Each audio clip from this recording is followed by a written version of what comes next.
अंतर्राष्ट्रीय योग दिवस के अवसर पर प्रदेश के नगरीय प्रशासन मंत्री कैलाश विजयवर्गीय ने योग कर स्वस्थ जीवन का संदेश दिया। इस दौरान उन्होंने कहा कि योग भारत की प्राचीन परंपरा और ऋषि मुनियों की अमूल्य देन है, जिसे दुनिया तक पहुंचाने का श्रेय प्रधानमंत्री नरेंद्र मोदी को जाता है। विजयवर्गीय ने रविवार 10 बजे कहा कि योग केवल व्यायाम नहीं बल्कि विश्व बंधुत्व, शांति और सकारात्मक का संदेश है। वहीं उनका मानना है कि यदि पूरी दुनिया योग को अपनाए तो नकारात्मकता को और संघर्ष कम हो सकते हैं। उन्होंने कहा कि योग व्यक्ति को बेहतर इंसान बनाता है और वसुदेव कुटुंबकम की भावना को मजबूत करता है। देखिए, ऐसा है कि योग हमारी बहुत पुरातन परंपरा है और ये ऋषि मनीषियों का एक बहुत बड़ा महाप्रसाद है।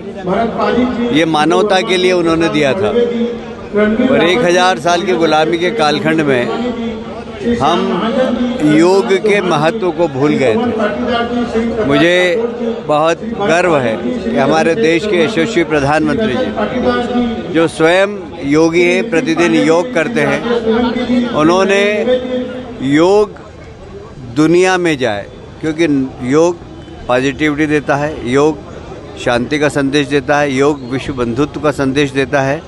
और जब योग से व्यक्ति योगी बनता है तो बहुत सारी नकारात्मकता समाप्त होती है।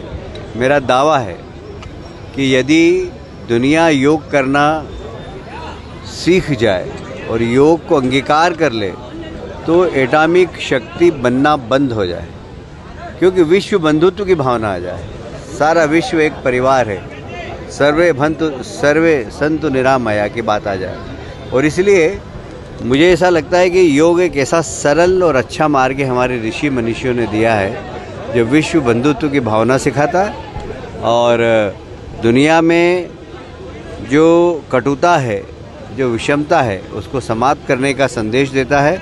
और इसलिए हमारे देश के यशस्वी प्रधानमंत्री जी ने योग दिवस मनाकर एक पूरी दुनिया को जो ऋषि मनीषियों ने प्रसाद भारत को दिया, वो हमारे योगी नरेंद्र मोदी जी ने पूरा प्रसाद सारी दुनिया को बांट दिया और हमें गर्व है कि आज सारी दुनिया योग कर रही है। ताज़ा खबरों के लिए सब्सक्राइब करें JSR टाइम्स और साथ ही नोटिफिकेशन पाने के लिए बेल आइकन को दबाएं।